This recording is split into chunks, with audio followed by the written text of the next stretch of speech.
La chiesa di Santa Maria Maddalena a Treviso, situata sull'omonima piazzetta, è vicina a Piazzale Burchiellati e a Porta San Tommaso.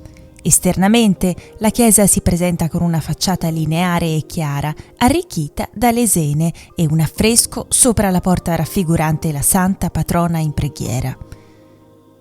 All'interno, sulle pareti laterali della navata, si trovano due opere di Simone Forcelli, pittore neoveronesiano del tardo Seicento. A sinistra il passaggio nel Mar Rosso e a destra l'Adorazione del Vitello d'Oro. Queste opere rappresentano le conseguenze della fede autentica rispetto all'idolatria. Procedendo verso l'altare, sono presenti altri due grandi dipinti dell'Antico Testamento, la cacciata dei progenitori e il sacrificio di Isacco, attribuiti a Ottavio Cocco. Sui lati, due teleri imponenti mostrano la resurrezione di Lazzaro, eseguita da Simone Forcellini, e la cena in casa del fariseo, opera di Francesco Pittoni.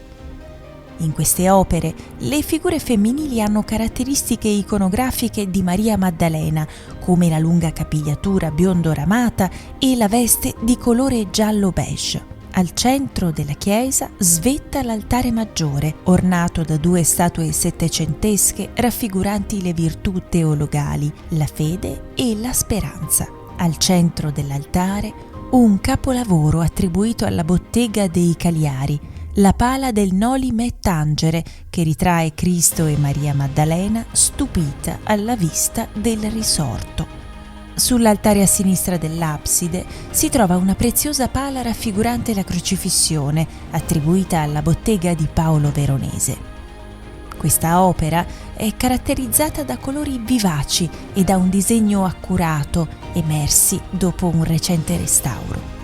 Sulla controfacciata, interrompendo la sua linearità, si erge la cantoria con un imponente organo costruito nell'Ottocento da Beniamino Zanin di Codroipo.